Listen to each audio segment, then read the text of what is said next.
Chuck here, and I'm with Patrick.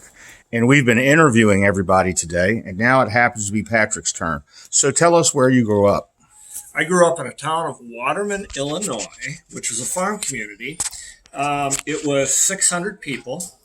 I graduated with a class of 33. That's very interesting. That's a small town, isn't it? It is a very small town. Didn't have any stoplights, had one stop sign. I grew up in a very small community. When I went out of Waterman, I would get easily lost, and I still do. So now, how did you meet Linda? Well, my mom worked for the post office. Okay. And so Linda came to town. She was a hairdresser, and she came to town. And when she moved into town, of course, my mother knew everybody that moved into town. My mom came home and said, "You got to meet Linda Inman." And so she kind of set us up. So well, that's kind of neat. That's kind of neat. I asked Linda out 4 times before she said yes. But she finally said yes. I experienced that with my first wife. She turned me down so many times. I just showed up on her doorstep, knocked on the door, and said, "You're going out with me." There you go. That's a good way to do it. And we were together for 30 years after that. So obviously, your mom worked for the post office. What did your dad do for a living? My dad was a farmer. So that I grew up with my dad and his brothers, Ralph and Bob, my uncles, and then my cousin Paul, and they were all farmers. So I grew up on a 160-acre farm, being surrounded by my relatives on other farms. So my childhood was working with my dad. He took me everywhere. So when they were working on farm equipment, I'd work on farm equipment, help them, hand them a hammer or a wrench or whatever. And then I also, at a very early age, got exposed to negotiation, because on a farm, when you sell your livestock or you sell your crops, it's all about hitting the market correctly. And my dad would sit at the kitchen table with his 2 brothers, and they'd figure all this out, and I was able to sit there with them. Also, when my dad went to the bank to borrow money for operating expenses, he'd take me along with him. So at a very early age, I was able to see how business really worked. And it was an experience that a lot of young people don't get to do. And Patrick, what's unique about that is that we both experienced similar things because of my family's background in the gas station business. So it's very interesting. The gas station, right. So the same thing. You're with your dad and your grandpa. Mm-hmm. And they're showing you the business at an early age. Chuck, we talk about it all the time. Kids today don't get to go to work with dad. No. You and I got to go to work every single day. We lived that life. Mm-hmm. At the time, we thought we were different, and we thought, wow, what's this going to do? But as life went on, the circumstances, you already know what to expect to get into business, and it really helps. So what influenced you to get into the auto repair business, and what did you do prior? Well, that's the thing. I wanted to be a farmer, just like my dad.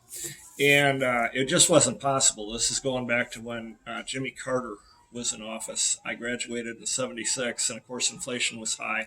So I couldn't do that. So I actually went to work in a factory. And then my factory job, which was at All Steel, it was a furniture manufacturer for steel furniture, was outsourced. First, it went from Aurora, Illinois to Mississippi, and then it went to Mexico. And so they didn't take me with them to Mississippi, so I was out of a job. After working for 13 years in a factory, thinking I was going to retire there, I was out of a job. I answered an auto repair or auto sales job, and I did that for 11 years, and it worked out really well. It gave me a great education. I sold cars. I did F&I. I eventually became the general manager of the store with Olaf Jovic. And then, while I was working there, I was working a lot of hours. I mean, I worked basically 6 days a week, at least 12 hours every day. And we had a secretary there that bought an automobile franchise called All Tune and Lube. And, of course, that's how I met you, because you were an operations manager for All Tune. All Tune and Lube, that right. Of course, the thing is, Chuck was a ops manager for Altoona and Lube, but he never came to see me because they only sent him to the stores that weren't successful. Yeah, I never got to go to a successful store. I never had an easy week the entire time I did that. But we watched the secretary buy an Altoona and Lube. She was very successful with it. And Linda and I said, we're working, I'm working these crazy hours. We're not seeing each other. Let's move to Florida, open up a store, and go to work. And that's what we did. And we did that in 2000. And, I always had an interest with cars, obviously selling them. But my grandfather actually owned a Ford garage from 1929 until 1960. And so he showed me also a lot about working on cars and things. So I always had an interest in it. We came to Florida. We opened it up. I would say my grandfather. I would say my parents. They gave me. I always wanted to own my own, and buying a car store. It takes way too much money. If I had enough money to buy a Chevy store, I probably wouldn't need to buy it because I'd have too much money to do it. Right. So this worked out great for Linda and I, and we worked with Altoona and Lube, and we were very successul and we did very well. And then this fella named Chuck came to Florida, and we were lucky. You had tried to buy the first store that I had. Right. Or thought about buying it. You didn't. Yeah, I looked into it, but I didn't move that point. That's exactly right. And so then in 2016, we decided to go out on our own, and we changed it from Altoona and Lube to Pals, and we've been doing that ever since. And it's been Ocala has been so good to us. Mm-hmm. The people here are just wonderful. We have a great crew, and we're just very fortunate to be here. So, what's your favorite car? My favorite car is a 67 Corvette, 435 horse, 4-speed roadster. There you go. And so, in defining your life, who would you say was your hero? Well, that's really a tough one. Let me say this: there are heroes, and then there are mentors, mm-hmm. and I think that they're very similar. Mm-hmm. And I think that there are people that are put in your path at different times in your life mm-hmm. that have great influence on you. Mm-hmm. I think that, obviously my dad had a great influence on me. My grandfather, Grandpa John, taught me at an early age how to start a lawnmower, how to take care of a lawnmower. And then, going into the factory, I look back at the people that helped me along the way in the factory. It was all piecework. Mm-hmm. And they showed me shortcuts, and they showed me how to work smart, not hard. Yeah, I knowing you the way I know you, I would have thought that would have been just mind numbing. Well, it really wasn't, because I ran a power brake. Mm-hmm. So I'm working with sheets of steel, and I'm bending them up. And it was all timed. It was mm-hmm. all how quickly you could do it. Mm-hmm. So the benefit of that job was figuring out ways to spin that steel quicker, and also put 2 pieces of steel in the machine instead of 1 and do that. I did very well. You're right. It's not like selling cars. It's not like fixing cars. Okay. Mm-hmm. The best thing that ever happened to me was actually one of the worst things that ever happened to me. I got laid off. It was 1991, and I was 33 years old, and I got laid off, and I did not know what I was going to do. I answered an ad mm-hmm. with Olaf Jovic.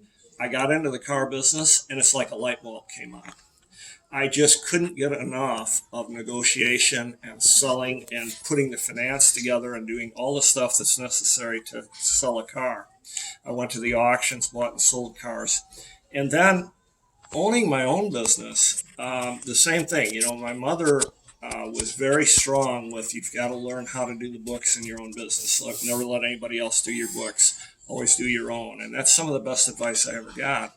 It's very interesting to me. So, Olaf Jovic taught me to know every facet of the business. Mm-hmm. And when I came into this business, I knew every facet of it. I knew how to fix the cars. I knew how to book the cars out, how to order the parts, all of these things, which is really beneficial to me. And then one of the things that I learned, going through this is you can't do it all yourself.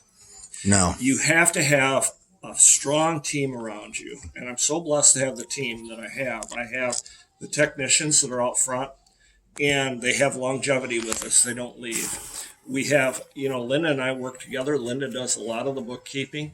And then your addition, you and Shelly. Shelly does the front office, takes care of that, and you do the sales and take care of that. And, to start with, of course, and Chuck, you've owned your own business, you have to do it all. Right. It's a lot better when you don't have to. My focus now is on marketing. It's also, we have old cars, which is a large part of our business. I love old cars, and fixing them and talking to the people. And it's just, and you and I talk about it all the time. Sales is so much fun. Oh yeah. And it's psychology. And that's not to say that it's a black art or anything like that. It's just getting to know people, meeting their needs, and taking care of the customer. And that's what we do here very well, I think. And we support our community. We have a great time. Well, there you go. Me and Patrick hope to see you soon at PALS.